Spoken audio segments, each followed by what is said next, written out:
Bonjour mes petits malins et bienvenue sur le journal d'Aurélie La Flamme. Nous étions rendus au mois de décembre. Ma bonne étoile.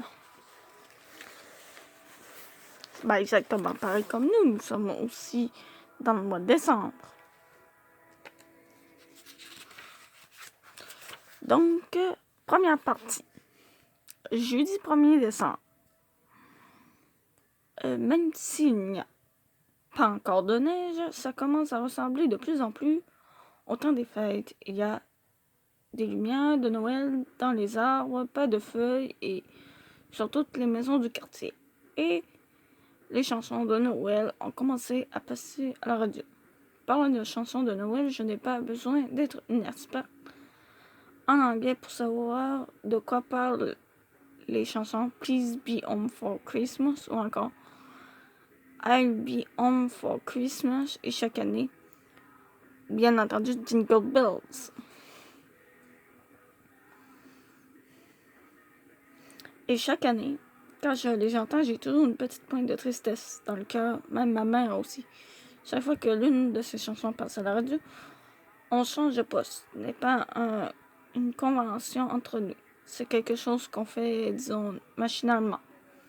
Les chansons de Noël joyeuses, ça met vraiment de la joie dans le cœur. Mais les chansons de Noël tristes, ouh là là, elles sont tristes en titi. 7h30, ma mère est venue me reconduire à l'école et en passant devant le kiosque de sapin de Noël au coin de la rue qui sent tout bon. Elle m'a dit qu'on ferait notre sapin samedi.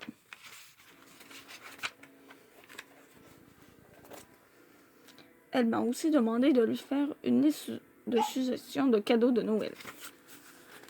Ce qui m'a fait penser que je devrais moi aussi lui acheter un cadeau. Mais je n'ai pas besoin de liste, je sais ce qu'elle aime. La petite lingerie sexy, mais ça serait bizarre que je lui donne ça. J'ai essayé de penser à autre chose. 16h. Kat et moi avons niaisé longtemps à l'école après le dernier cours. Elle voulait que je l'aide à faire son devoir de français, mais le tout s'est transformé en gigantesque infopublicité sur son chum merveilleux selon elle. J'imaginais Kat en train de dire à la télé « Achetez l'autruche, votre vie en sera transformée ». L'autruche vient en 3 couleurs, blanc comme un drap l'hiver, bronzé l'été et rouge lorsqu'il devient timide.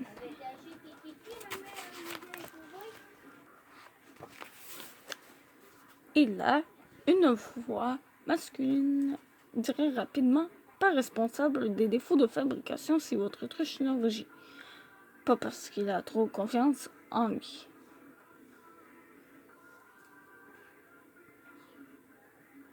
Vendredi 2 décembre. Après l'école, je suis allée chez Kat pour y prendre les hamsters. Julienne avait le même t-shirt que moi. Kat m'a dit dans l'oreille, je t'avais dit que tu étais son idole. Elle m'a ensuite confié que même si elle compatissait avec moi, elle était contente d'en être débarrassée parce qu'avant, c'était elle que Julienne copiait. Moi, ce que ça me fait réaliser, c'est qu'à part mon uniforme scolaire, je n'ai pas vraiment beaucoup de vêtements. Donc, je dois être assez facile à copier. Kat n'a pas voulu venir à l'animalerie avec moi car elle allait au cinéma avec Touche.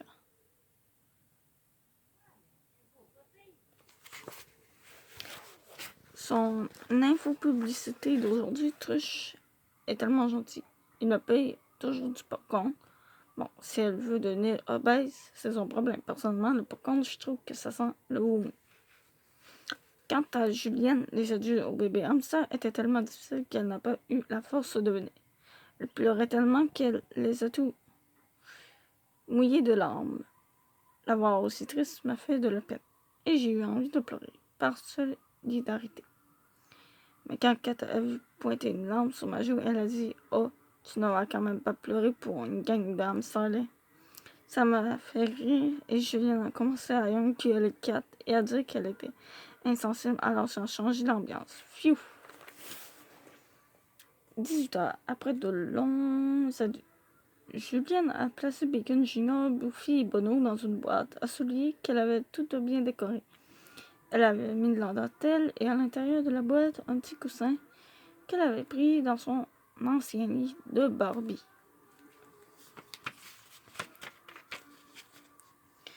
18h30, je suis allée à l'animalerie pour donner les hamsters. Nicolas n'était pas là. Et c'est une fille dans ma vingtaine qui m'a accueillie. Elle semblait assez cool. Elle avait les cheveux courts, rouges et une mini-jupe avec des bottes hautes. Alors, je suis une amie de Nicolas. Ben, pas vraiment son amie. On ne s'est pas vu assez souvent pour ça. Mais disons que quand on se voit, on s'entend bien. En fait, je ne sais pas trop si on s'entend bien parce que souvent, je dis vraiment n'importe quoi. Nicolas ne travaille pas ce soir. Moi, me demandant si je peux me faire opérer pour donner une miette. Ok. C'est parce qu'il m'a dit que je pouvais lui donner 3 bébés hamsters. Ok, pas de trop. Elle ouvre la boîte, regarde dedans et me dit merci. Oh, Nicolas m'a promis que les hamsters ne seraient pas donnés à manger aux serpents. La fille éclate de rire. C'est clair. Le nom, c'est... Leur nouveau propriétaire va leur en donner un. Ah, je comprends. Veux-tu revoir ta boîte de Barbie? Moi, en reprenant la boîte. Ce n'est pas vraiment ma boîte, c'est la boîte de la sœur de mon amie. C'est elle qui a fait ça. Parce qu'elle aime les petits hamsters, en tout cas. Je tiens juste à préciser que je n'ai pas de boîte de Barbie. C'est beau, je ne dirais pas à Nick que tu joues à la Barbie. Elle me fait un clin d'œil. Non, c'est vrai. C'est à la sœur de mon amie, qui a 10 ans. Et elle a pris ses décorations, là, dans ses anciennes feuilles de Barbie. Est-ce que ça te dérange si je vais voir les bébés minous? Pas de trop, vas-y. 18h45, ça fait 10 minutes que je suis devant la cage et je constate que les minous ont un peu vieilli. Ils sont trop cute. Un autre employé est venu me dire qu'il y avait 3 femelles et 2 mâles. Pour m'amuser, je leur ai donné des noms. Petit minou gris et blanc, Mitch. L'autre jour, je regardais une émission en anglais et il y avait un policier qui s'appelait Mitch. C'est le seul mot que j'ai compris. Si ce policier était un minou, il ressemblerait sûrement à ça. Petite minoune, caramel blanc gris, bourrasque. Parce qu'elle est toute couettée. On dirait que son poil a pogné dans le blanc. Petit minou gris avec les pattes blanches. Grisou, facile. Petite minoune caramel et blanc.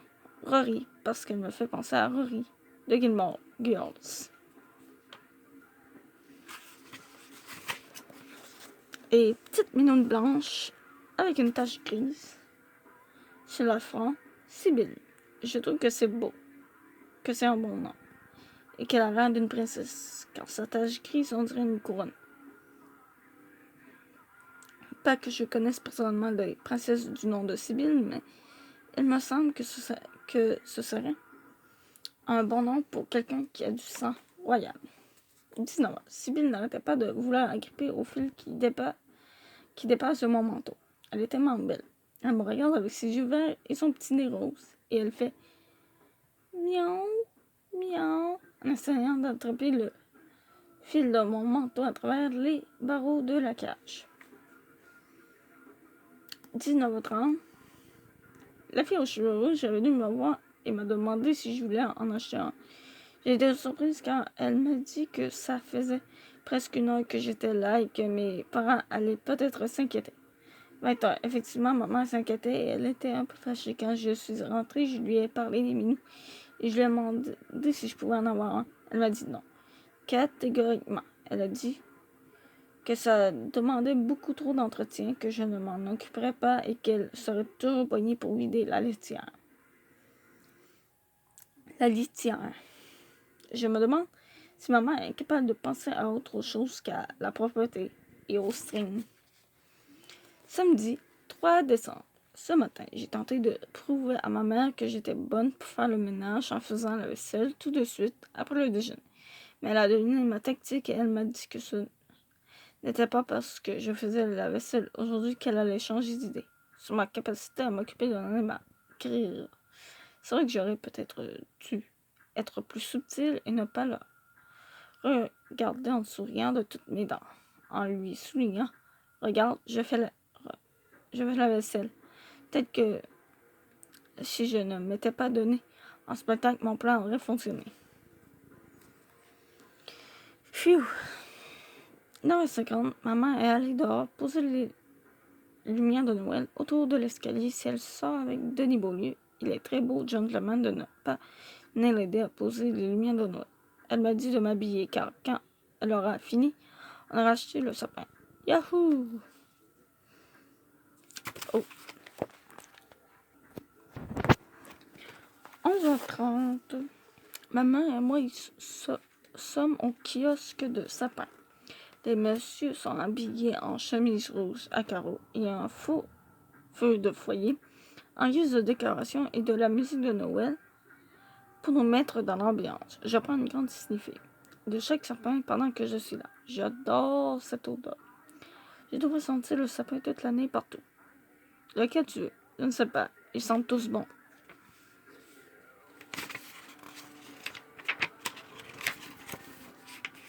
Lequel tu trouves le plus beau? Je ne sais pas si je les aime pour leur beauté ou pour leur odeur.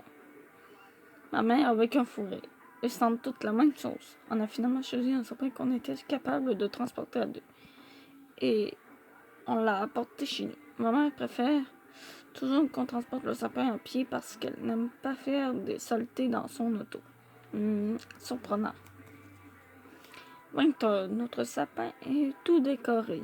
J'adore sortir les décorations des boîtes.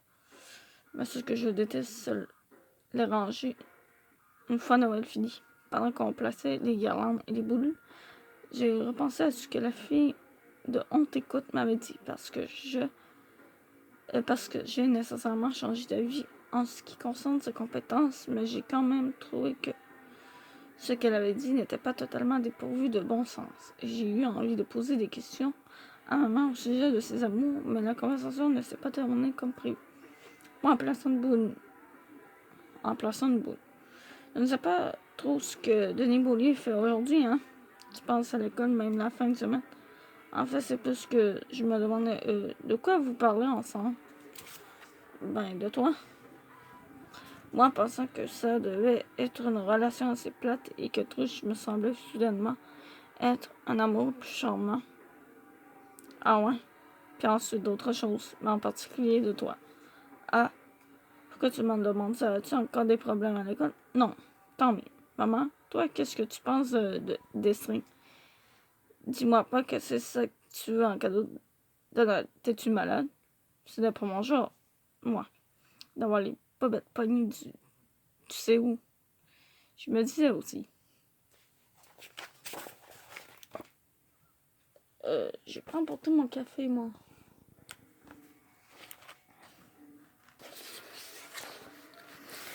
Bon, finalement, je n'ai rien appris du tout. À part que même si ma mère porte elle-même des strings, elle ne semble pas vouloir que moi j'en porte. Soit elle trouve ça très inconfortable, soit elle est totalement inconséquente dans ses opinions vestimentaires. 20h14, maman m'a demandé si ça me dérangerait qu'on passe la veille de Noël seulement toutes les deux. Habituellement, on va chez ses parents.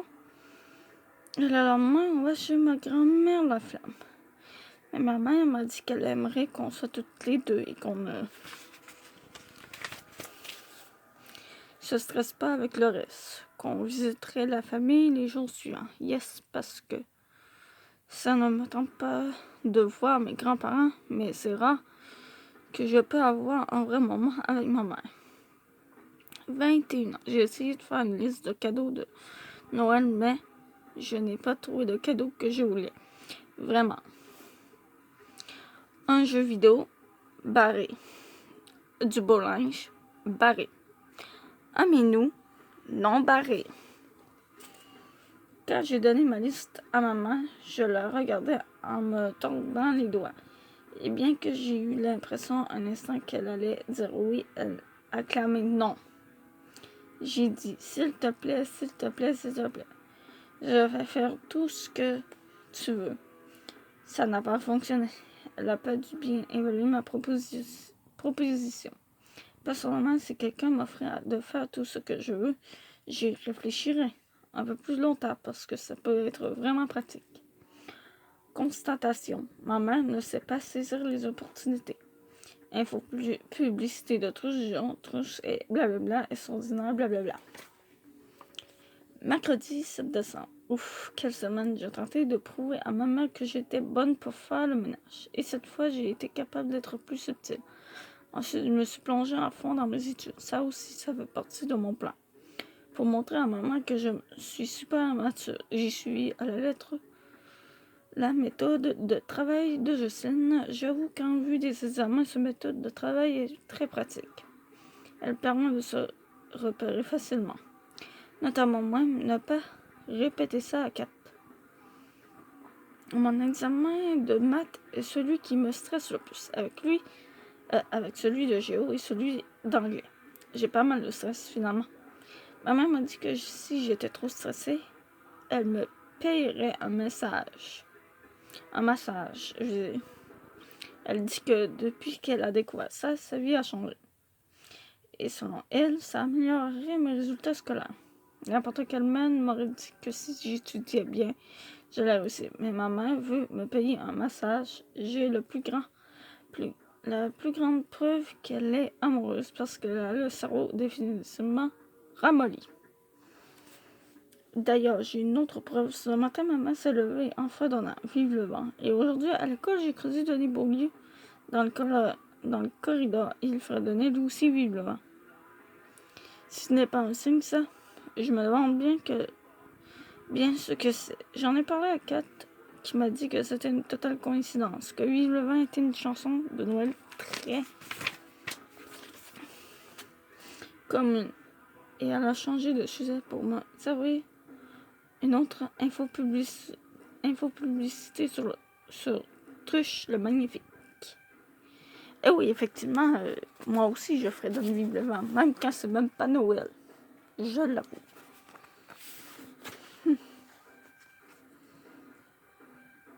Donc, infopublicité de 4 ces derniers jours. Lundi, Truche m'a dit que j'étais plus belle que Paris Hilton. Mardi, Truche et moi, on a parlé 3 heures au téléphone hier. Aujourd'hui, Truche m'a dit que ce serait le fun que j'aille à la même école que lui. Wow, tu n'avais pas changé d'école? Ben, ce serait plus le fun d'être plus souvent avec Truche et moi. Change d'école toi aussi. Impossible d'avoir une journée de répit. Jeudi 8 décembre, après l'école, Kat m'a proposé d'aller à l'animalerie. Je l'ai averti que Nicolas ne serait peut-être pas là et que, dans ce cas, elle ne pourra pas mettre en exécution son plan de me convertir à la gang des cerveaux ramollis. Je n'ai pas dit ça, j'ai dit c'est une fille aux cheveux rouges bizarres qui travaille là.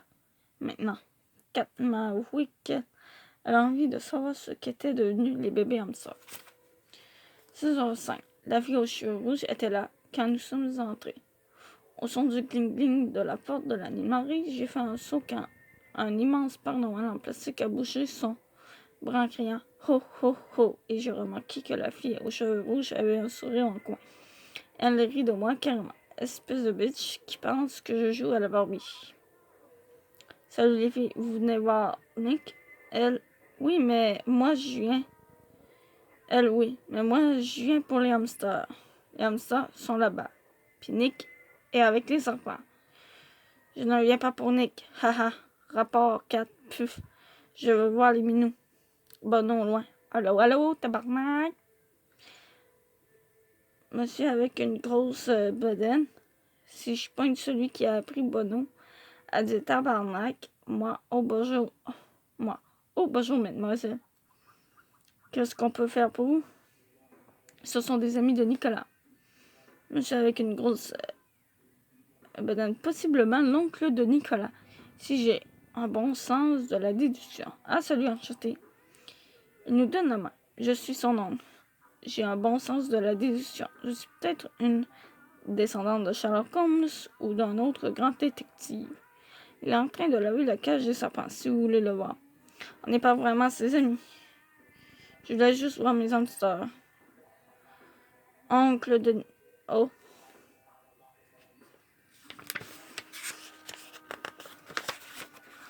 Quoi? C'est toi qui les as apportés ici? Non, c'est elle. Ben, ce sont les bébés de mon âme sœur, quoi. Qu'est-ce qu'il y a? Tabarnak? Ça, c'est bon. Maudit oiseau, savez-vous combien ça coûte un perroquet comme ça? Je ne pourrais jamais le vendre. Vous n'avez pas donné des hamsters à manger au serpent? Quoi, t'as donné mes hamsters à des cannibales? Oncle de Nicolas. Non, non, non, on les a mis en vente. Mais quoi? Ils se sont mangés entre eux. Allô, allô? J'ai cru que j'étais en train de me taper une crise cardiaque quand j'ai entendu cling cling et ho ho ho. C'était trop en même temps. Quoi, ils sont où? Fille aux cheveux rouges pointant le doigt dans la même direction que tout à l'heure, là-bas. En me retournant vers l'endroit qu'indiquait la fille aux cheveux rouges, j'ai vu Nicolas. Il n'en reste qu'un. Les deux autres se sont battus quand on est revenu et il y en a un qui avait le cou tranché. Oh mon Dieu! Oh mon Dieu! Moi, Nicolas. Il sait dire ça aussi. Allô en passant. Allô, allô. Esprit de panneau. 16h15. Kat est devant la cage des hommes. Il ne reste que Buffy. Kat les larmes aux yeux. Je te l'avais dit que leur père était un boom. Il avait ça dans le sang. Je pensais que tu les détestais. J'ai l'air d'une sans cœur. Ben. Ha ha ha. Je te niaise. Kat à Nicolas. Les as-tu vus? Non, j'étais à l'école quand ils ont été trouvés. Ce n'est pas moi qui les ai lavés de la cage. Buffy était supposée empêcher le monde de se trancher la gorge. Ce n'est pas la première fois que ça arrive. Penses-tu que Buffy va trouver une bonne famille? C'est clair. Et Rémi, t'as eu les chats? Nicolas nous a guidés vers la cage des minous. Et j'ai traîné Kat par le bras qui ne quittait pas la cage des hamsters des yeux. Honnêtement, je ne pensais pas qu'elle était aussi attachée au bébé hamster. Elle n'arrêtait pas de répéter. Qu'est-ce que je vais dire à Julien Bacon Jr.? Je suis sûre que c'est sa faute. Elle ressemblait trop à son père. 16h41. Quand on est arrivé devant la cage, j'ai vu Sibylle se lever sur ses pattes de derrière, comme pour me dire bonjour. Allô, ma belle Sibylle. Sibylle. L'autre jour, je leur ai tous donné des noms. Il y a Mitch, Rory, Bourrasque et... Oh, où il est, Grisou. Il y en a un qui a été adopté hier. Ça doit être Grisou. Ah! Sibylle tapait avec ses petites pattes sur la cage et je l'ai flattée à travers les barreaux. Elle a attrapé mon doigt, l'a mordu et a commencé à le lécher. Tu t'es fait un ami? Qu'est-ce que je vais dire à ma soeur? Elvie y a emporté demain chez un gars que je connais. Ça a autant de venir, mais hein? Est-ce que je peux amener mon chum? C'est clair, il va y avoir plein de monde. On fait un gros party de Noël. Ils se retournent vers moi. Toi, Aurélie? Ah non, moi je ne peux pas. Comment ça, tu ne peux pas? Il faut que j'étudie. J'ai promis à maman. Je me retourne vers Sibylle d'améliorer mes notes. T'es donc ben nerd. Demain, c'est vendredi. Si vous changez d'idée, c'est ça l'adresse. Là, il a pris ma main et il a écrit l'adresse du party dans ma paume avec un crayon bleu. Ça pourrait avoir l'air limite impoli parce que l'encre bleue, c'est très difficile à nettoyer sur la peau. Après ça, j'ai voulu partir, j'ai foncé dans l'oncle de Nicolas qui m'a dit en riant « Oh oh oh, regarde où tu morces la petite ». J'ai baissé la tête jusqu'à la porte et je suis sortie de l'animalerie suivie de Kat qui riait aux éclats. Puis Bonon a crié « Bon débarras! Bon débarras! » Et Kat s'est arrêtée de rire pour dire « Niaiseux de perroquet ». Et elle a recommencé à rire. Franchement, je trouve que j'ai très peu de soutien de la part de ma supposée meilleure amie. 17h15. En arrivant chez elle, Kat a arrêté de rire de moi quand elle a vu sa soeur. Et quand Juliane lui a demandé comment allaient ses bébés, elle a dit après un moment d'hésitation. Bacon Junior et Bono ont été adoptés. Et là, j'ai su qu'elle n'avait pas le cerveau si ramolli que ça. Et du coup, c'est ainsi qu'on termine la première partie. Donc, on se retrouve à la semaine prochaine pour la suite, je vous dis à plus. Plutôt à la fin de semaine prochaine, oui. Je vous dis à plus. On se retrouvera dans d'autres vidéos.